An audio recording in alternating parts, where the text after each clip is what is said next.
இப்போ வந்து நம்ம சிக்கன் கிரேவி செய்ய போகிறோம்ப்பா. இப்போ அதுக்கு தேவையான பொருட்கள்: 1 கிலோ சிக்கன் கழுவி வச்சுருக்கேன், ஒரு 1/2 கப்பு தயிர், மல்லிப்பொடி, கரம் மசாலா பொடி, சீரகப்பொடி, மஞ்சப்பொடி, மிளகாப்பொடி, உப்பு, ஒரு 7 பாதாம் பருப்பு, 7 முந்திரி பருப்பு ஊற வச்சுருக்கேன், கொஞ்சம் இஞ்சி, ஒரு 7 வெள்ளைப்பூடு, 3 கிராம்பு, கொஞ்சோண்டு சோம்பு, ஏலக்காய் 3, பட்டை ஒரு சின்னது, சின்ன வெங்காயம் கொஞ்சம், 2 பச்சை மிளகாய். இப்போ வாங்க எப்படி செய்யுதுன்னு பார்ப்போம்.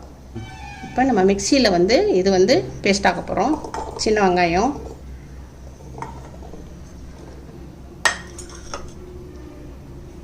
வெள்ளைப்பூடு, இஞ்சி, கொஞ்சம் சோம்பு, இதை நம்ம பேஸ்ட் ஆக்கி கொண்டாடுறோம். இதை நம்மளாம் பேஸ்ட் ஆக்கிட்டோம். இப்போ வந்து நம்ம வாங்க எப்படி செய்யலான்னு பார்ப்போம். இப்போ கொஞ்சம் நம்ம எண்ணெய் ஊற்றிக்கிடுவோம். இப்போ பட்டை,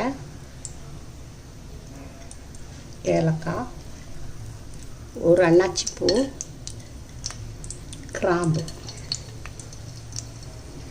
பச்சை மிளகாய்,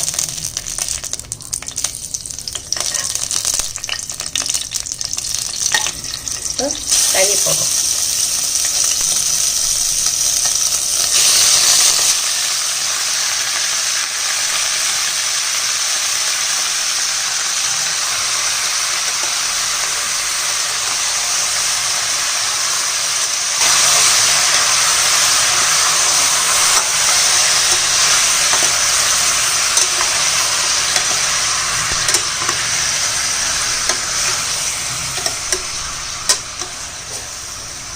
இப்போ கோழி போட்டுருக்கோம்லப்பா, இதில் வந்து மஞ்சப்பொடி போடுறோம், தேவையான அளவு உப்பு, நல்லா கிளறி விடுறோம்.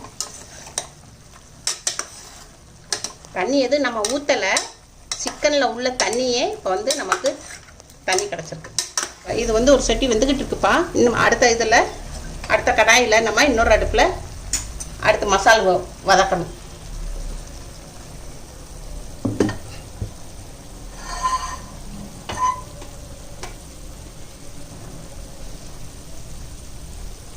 இப்போ நம்ம அரைச்சி வச்சுருக்கோம் இல்லையா, சின்ன வெங்காயம், இஞ்சி பூண்டு பேஸ்ட்டு, சோம்பு, அதை வந்து நம்ம இன்னொரு பக்கத்து அடுப்பில் அதை வதக்கி விட்டுக்கிறோம்.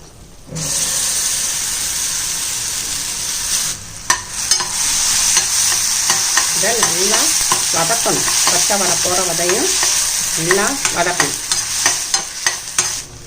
பக்கத்தில் வந்து கோழி வந்துக்கிட்டு இருக்கு. அந்த நம்ம தண்ணியே ஊற்றலப்பா, ஆனால் கோழியிலேருந்தே அந்த தண்ணி கிடச்சிருக்கு, தண்ணி விட்டுருக்கு.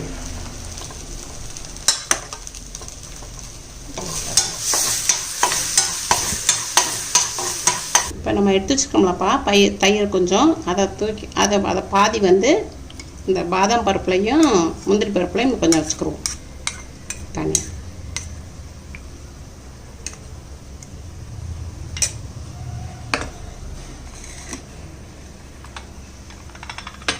மீதி இருக்க தயிரில் வந்து இப்போ நம்ம 2 ஸ்பூன் மல்லிப்பொடி,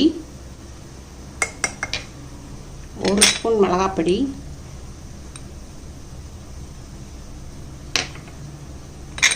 கரம் மசாலா 1 ஸ்பூன்,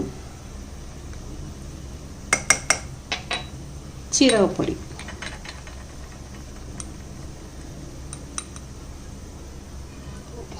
இதை நல்லா குழப்பிடணும்.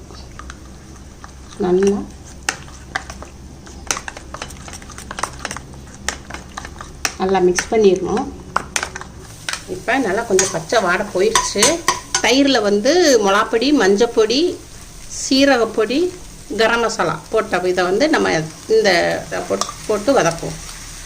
இது பச்சை வாடை போகிற வரையும் கொஞ்சம் நல்லா வதக்கி விட்டுருவோம்.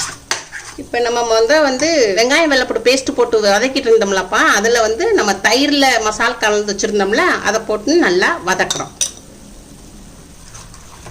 இது நல்லா இப்போ வதங்கிடுச்சுப்பா.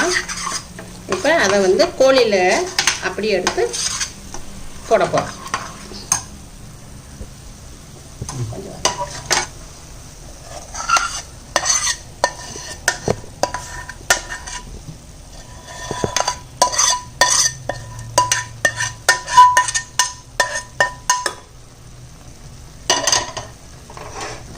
இப்போ இந்த மசாலா வந்து கோழியில் நல்லா கிளறி விடுவோம்.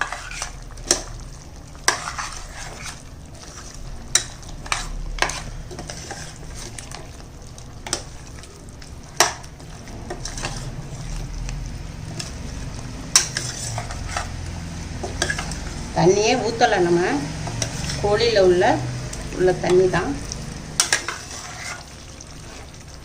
கிரேவி நல்லா வந்திருக்குப்பா. நல்லா கிரேவி நல்லா மேலே பூரா எண்ணெய் மிதங்கி வந்திருக்கு நல்லா. இப்போ நம்ம வந்து வதக்கின சட்டியில் கொஞ்சம் தண்ணி ஊற்றிக்கிறோம். கொஞ்சம் லைட்டாக தண்ணி ஊற்றிக்கிறோம்.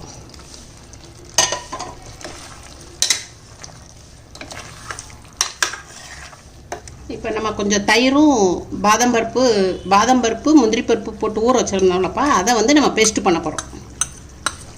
இப்போ வந்து நம்ம வந்து முந்திரி பருப்பு பாதாம் பருப்பு தயிர் இதை ஊற வச்சுருந்தோம் இல்லையா, இதை வந்து நல்லா பேஸ்ட் ஆக்கிட்டோம்.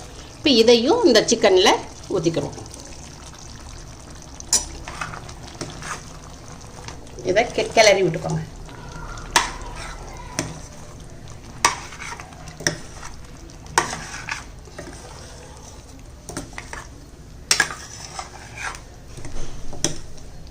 ரொம்ப டேஸ்ட்டாக வந்திருக்குப்பா. ரொம்ப நல்லா இருக்குது. ரொம்ப டேஸ்ட்டாக இருக்குது. இது வந்து உங்கள் வீட்டில் செஞ்சு பாருங்கள். இது வந்து நம்மளுக்கு வந்து சப்பாத்திக்கு ரொம்ப நல்லாயிருக்கும். சப்பாத்திக்கு ரொம்ப நல்லாயிருக்கும். சப்பாத்தி, இடியாப்பம், இட்லி, தோசை இதுகளுக்கெல்லாம் நம்ம வச்சு சாப்பிட ரொம்ப டேஸ்ட்டாக இருக்கும். உங்கள் வீட்டில் நீங்கள் செஞ்சு பாருங்கள். அம்மாவுக்கு லைக் பண்ணுங்கள், ஷேர் பண்ணுங்கள், சப்ஸ்கிரைப் பண்ணுங்கள். கொஞ்சம் மல்லி இலை போட்டுக்கிறோம்.